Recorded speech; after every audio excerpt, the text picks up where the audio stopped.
Sa paglipas ng panahon, itinaas ng drones ang pamantayan ng pagkuha ng magagandang aerial pictures at videos.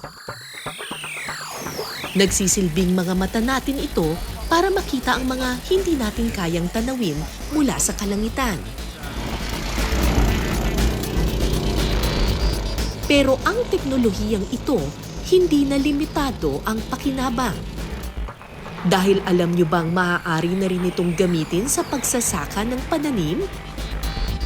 Sa ilang taong pag-aaral, naging malaking tulong daw ito sa mga magsasaka noong dumating ito sa Pilipinas. Pero gaano nga ba nila katanggap ang makabagong teknolohiyang ito?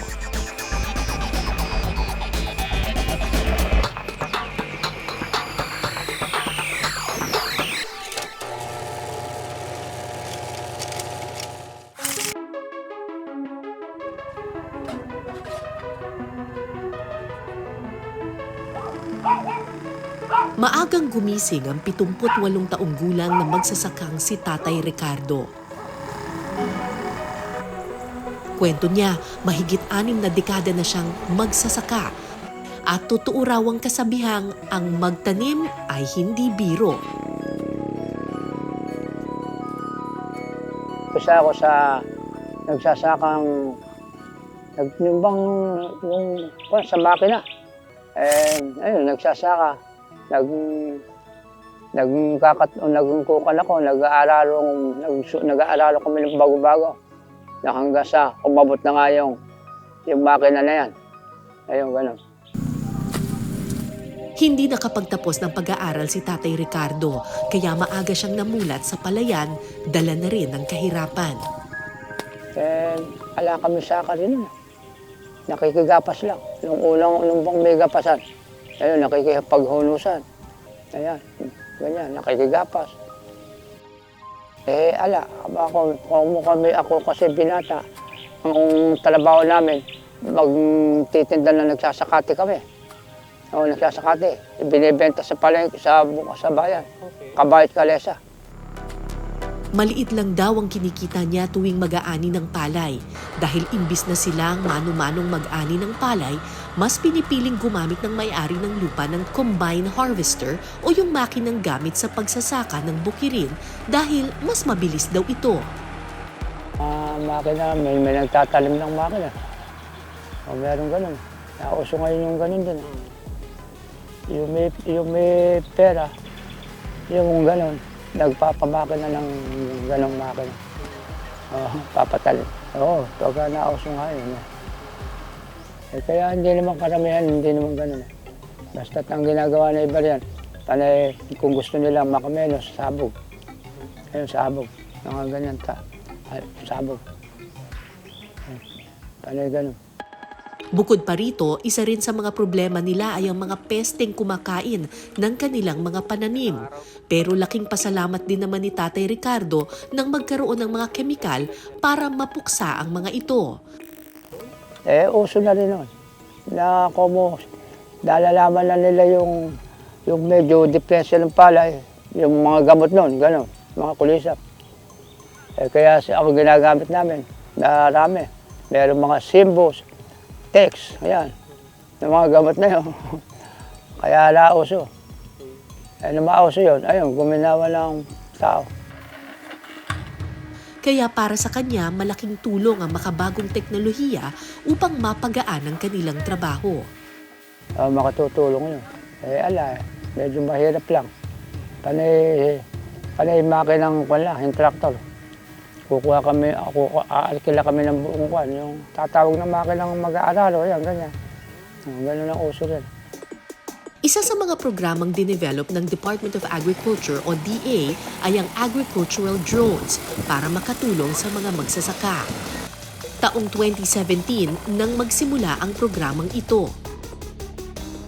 Actually, yung initiative na yan started way back 2014, 2015. Initially, when we have the drones noon, we use it for monitoring, mga post-disaster monitoring, etc.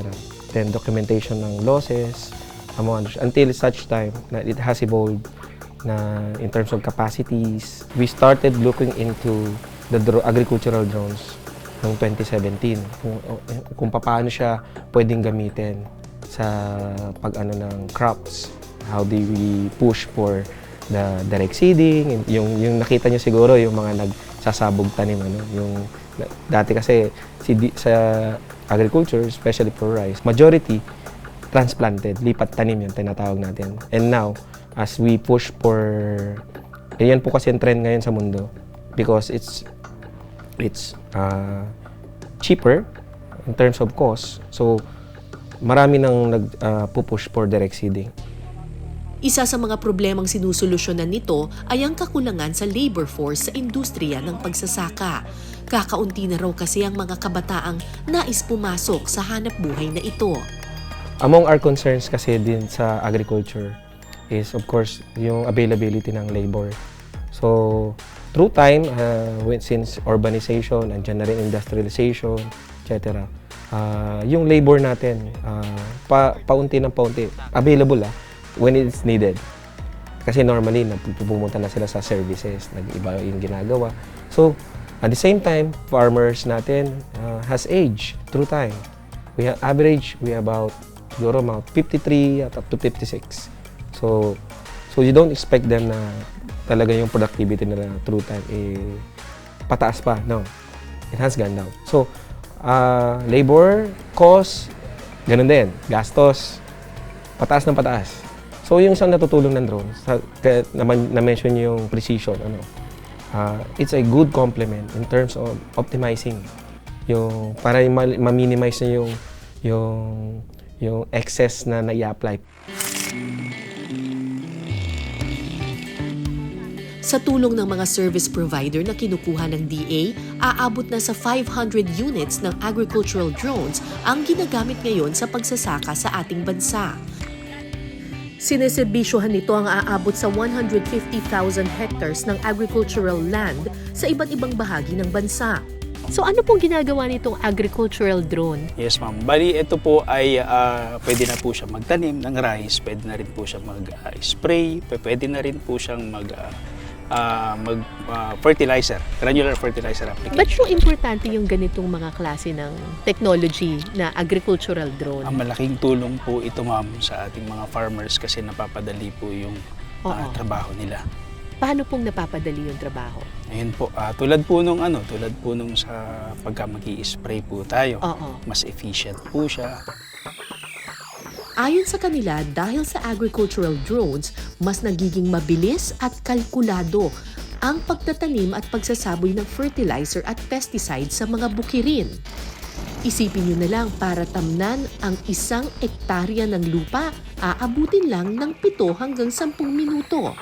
Malayo ang pagkakaiba kumpara sa tradisyonal na pamamaraan nito na aabutin ng halos 1 buong araw bawat hektarya. Hindi na po alam ng farmer kung saan siya huminto kasi magre-reload na naman po siya, mga ganun po. So, pero dito, nakamapa. Yes, ma'am. Opo, nakamapa po siya. Tapos may sinasabi pa kayo kanina yung tungkol sa chemicals para hindi na ma-expose yung mga... Yes, ma'am. Nakakatulong din po siya ron sa mga tao natin para hindi na po expose yung mga farmers o yung mag-i-spray sa mga chemical na ginagamit po ron sa farm. Kasi yung mga pesticides, ganyan. Yes, ma'am. Nakaka-apekto rin po kasi yun sa tao, lalong-lalo na po pagka mano-mano po yung ginagawa nila. Oo. Pero Yes, this one, gano'n na. Siya na magsispray. Yes, ma'am. Opo. Malayo po kasi ang naaabot niyan, ma'am. So, ano yan, ma'am, kahit 1 kilometro po yung lupa nyo, kaya niya pong abutin.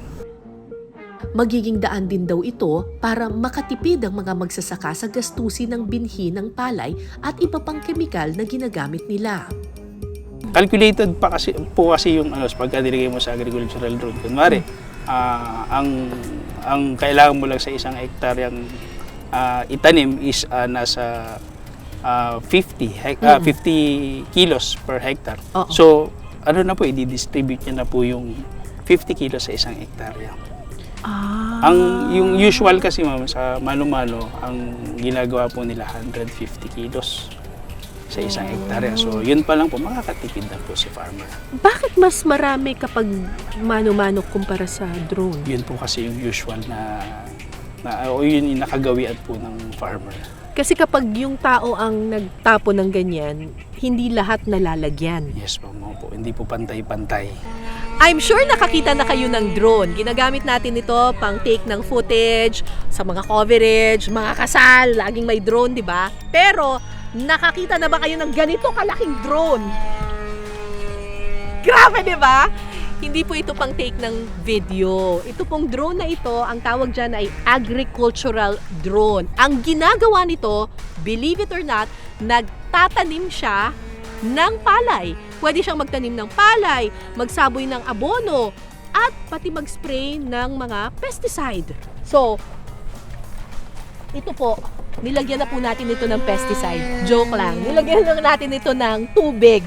Tubig lang para ma-demonstrate sa atin kung paano nga ba makakapag-spray ng chemicals at ilang minuto ang kakayanin niya para makapag-spray ng, let's say, 1 hektarya ng lupain.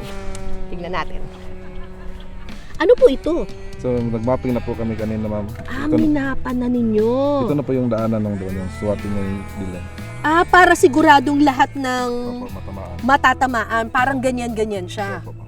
Tapos susunod na lang yun siya. Opo, ma'am. Fully automated yan, ma'am. Cellphone na lang hawakan mo. Wala yun. Cellphone lang? Opo, ma'am. Sure. Talaga? Pero pwede rin itong mag-take ng video. Pwede rin yun. Set up na po lahat, ma'am. Pwede na po, palipad na po. Oh, ganun lang? Okay. Sige. Ano po yan?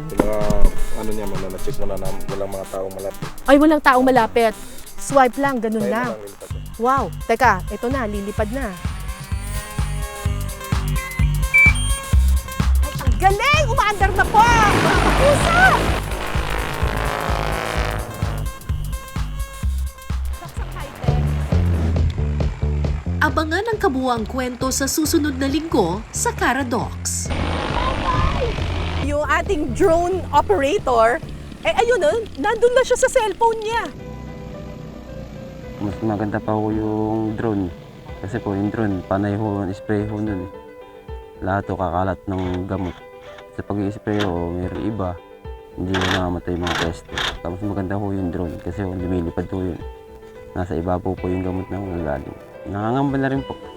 Wala na pong hanap buhay na ganun. Puro drone na po ang gumagana.